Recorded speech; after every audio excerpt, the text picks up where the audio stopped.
Assalamualaikum warahmatullahi wabarakatuh. Perkenalkan, nama saya Mervila Iza dari tingkat 2B Prodi Keperawatan. Baiklah, saya di sini akan mempresentasikan PowerPoint saya yang dari mata kuliah Keperawatan Medikal Bedah dengan judul Tindakan Keperawatan pada Gangguan Kebutuhan Cairan.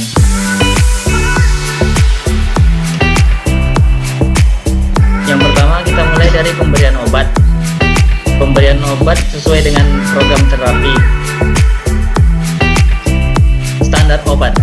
Standar obat merupakan substansi asing yang dimasukkan ke dalam tubuh manusia guna untuk menimbulkan atau menghasilkan efek-efek pengobatan atau terapi.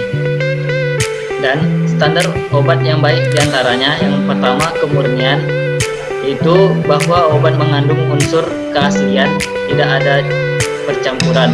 Yang kedua, standar potensi yang baik. Tiga, memiliki bioavailability, yaitu keseimbangan setiap senyawa di dalam obat. Yang keempat, adanya keamanan. Yang kelima, efektivitas. Selanjutnya, masalah dalam pemberian obat. Yang pertama, menolak pemberian obat. Yang kedua, kerusakan integritas kulit terganggu. Yang ketiga, disorientasi dan kebingungan. Yang keempat, menelan obat bukal atau sublingual. Kelima, alergi kulit. Selanjutnya, kita akan membahas konsep pemberian obat melalui oral, sublingual, dan bukal. Yang pertama, pemberian obat melalui oral. Pemberian obat melalui mulut dilakukan dengan tujuan mencegah, mengobati, dan mengurangi rasa sakit sesuai dengan efek terapi dari jenis obat. Yang kedua, pemberian obat melalui sublingual.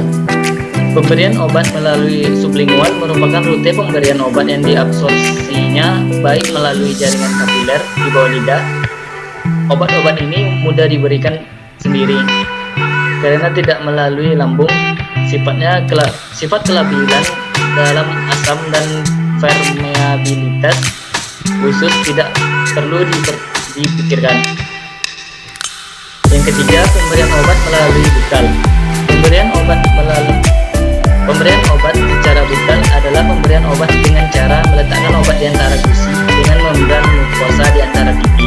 Tujuannya yaitu mencegah efek lokal dan sistemik untuk memperoleh aksi kerja obat yang lebih cepat dibandingkan secara oral dan untuk menghindari kerusakan obat oleh HEPA. Selanjutnya kita akan membahas konsep pemberian obat melalui intravena dalam kurung atau selang IV, intrakutan atau IC, subkutan atau SC, dan intramuskular atau IM. Yang pertama, pemberian obat melalui intravena. Pemberian obat dengan cara memasukkan obat ke dalam pembuluh darah vena dengan menggunakan spuit. Sedangkan pembuluh darah vena adalah pembuluh darah yang menghantarkan darah langsung ke jantung.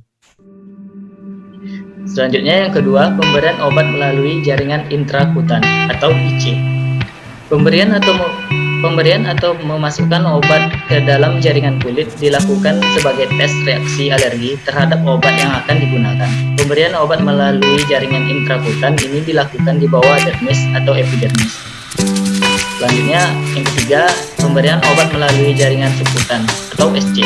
Pemberian obat melalui subkutan di bawah kulit dapat dilakukan pada daerah lengan atas, sebelah luar, atau sepertiga bagian dari bahu, paha sebelah luar, daerah dada, dan daerah sekitar umbilikus atau abdomen. Umumnya pemberian obat melalui jaringan subkutan ini dilakukan dengan program pemberian insulin yang digunakan untuk mengontrol kadar gula darah.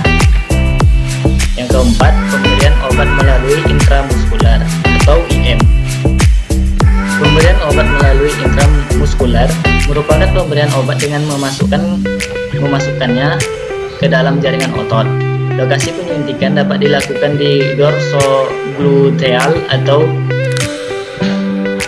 posisi tengkorak, ventrogluteal, posisi berbaring, vasculateralis, daerah paha, atau deltoid lengan atas. Tujuannya agar absorpsi obat dapat lebih cepat. Selanjutnya, konsep pemberian obat secara topikal pada kulit, mata, telinga, dan hidung. Yang pertama, pemberian obat pada kulit. Memberikan obat pada kulit merupakan pemberian obat dengan mengoleskannya di kulit yang bertujuan mempertahankan hidrasi, melindungi permukaan kulit, mengurangi iritasi kulit, atau mengatasi infeksi. Jenis obat kulit yang diberikan dapat bermacam-macam, seperti krim, lotion, aerosol, dan spray. Yang kedua, pemberian obat pada mata. Pemberian obat pada mata dengan obat tetes atau obat salep mata digunakan untuk persiapan pemeriksaan struktur internal mata dengan mendilatasi pupil, pengukuran refraksi lensa dengan melemahkan otot lensa, serta menghilangkan iritasi mata. Ketiga, pemberian obat pada telinga. Memberikan obat pada telinga dilakukan dengan cara tetes telinga atau salep. Pada umumnya, obat tetes telinga dapat berupa obat antibiotik, diberikan pada pasien gangguan infeksi telinga, khususnya otitis media pada telinga tengah. Keempat, pemberian obat pada hidung. Memberikan obat tetes pada hidung dapat dilakukan pada hidung seseorang dengan keradangan hidung, rhinitis, atau nasofaring.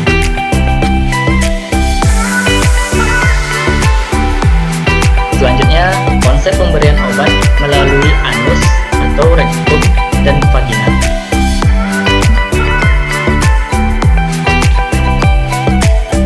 Yang pertama, pemberian obat melalui rektum. Pemberian obat melalui rektum merupakan pemberian obat dengan memasukkan obat melalui anus dan kemudian rektum dengan tujuan memberikan obat dengan tujuan memberikan efek lokal dan sistemik. Tindakan pengobatan ini disebut pemberian obat supositoria yang bertujuan untuk mendapatkan efek terapi obat, menjadikan lunak pada daerah feses, dan merangsang buang air besar. Yang kedua, pemberian obat melalui vagina.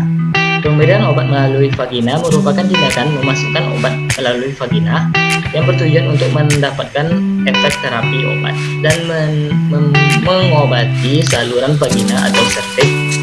Obat ini tersedia dalam bentuk krim dan supositoria yang digunakan untuk mengobati infeksi lokal.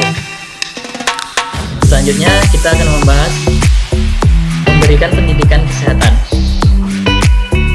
Pendidikan kesehatan. Pendidikan kesehatan adalah suatu usaha untuk menolong individu, kelompok masyarakat dalam meningkatkan kemampuan perilaku untuk mencapai kesehatan secara optimal.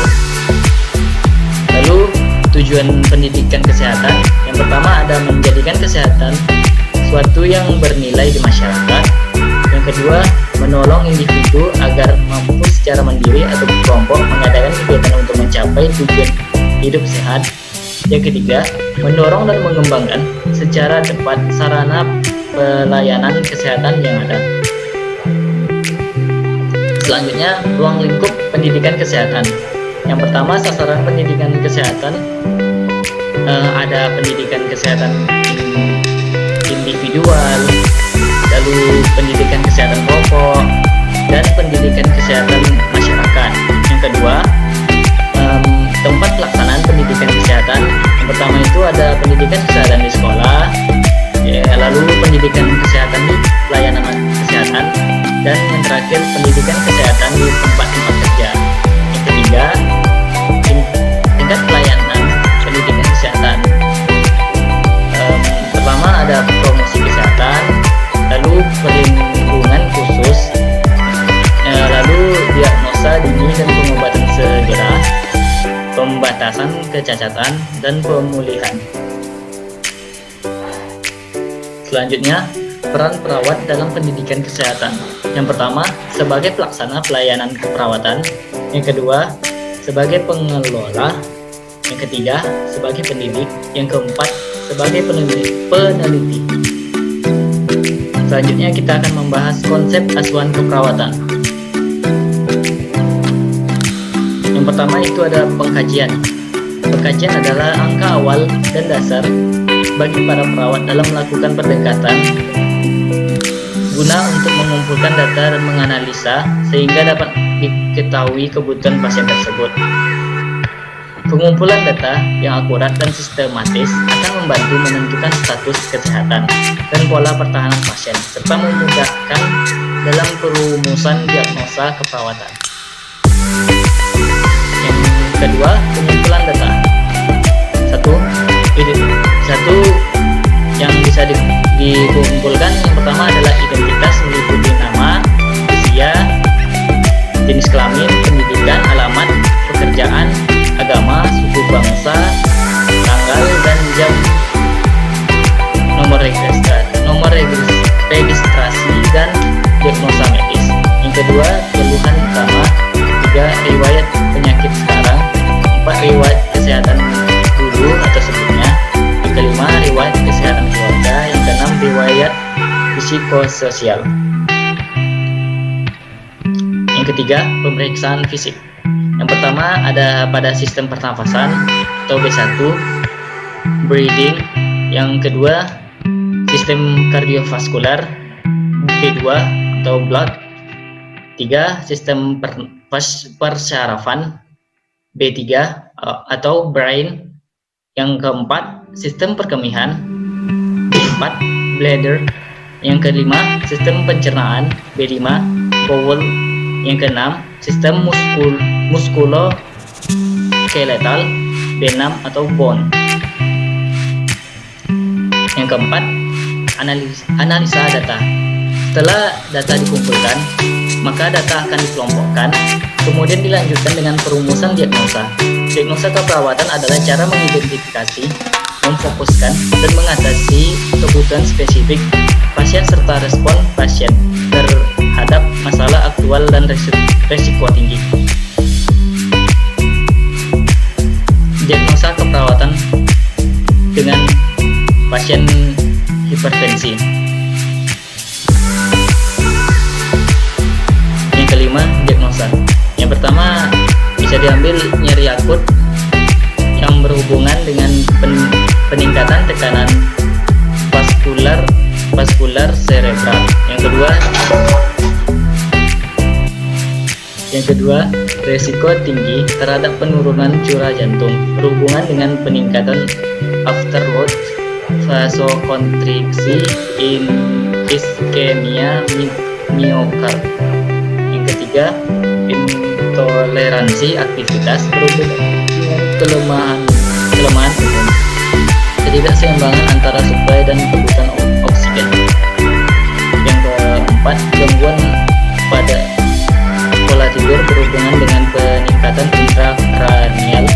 Yang kelima, gangguan perfusi jaringan berhubungan dengan suplai oksigen ke otak menurun. Yang kelima, yang keenam, kelebihan volume cairan berhubungan dengan edema. Intervensi dan rasional. Perencanaan pada pasien dengan gejala hipertensi.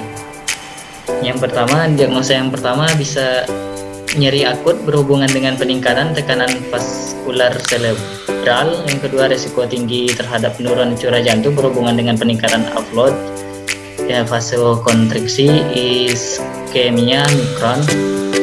Diagnosa keperawatan yang ketiga, intoleransi aktivitas berhubungan dengan kelemahan umum, ketidakseimbangan antara suplai dan kebutuhan oksigen. Ya, diagnosa yang keempat, gangguan pola tidur berhubungan dengan peningkatan intrakranial.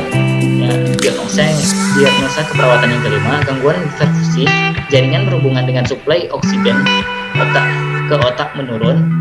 Diagnosa keperawatan yang keenam, kelebihan volume cairan berhubungan dengan edema. Selanjutnya, pelaksanaan atau implementasi. Implementasi adalah suatu tindakan pelaksanaan dari rencana tindakan sudah dibuat untuk proses penyembuhan pasien selama dirawat di rumah sakit. Setiap tindakan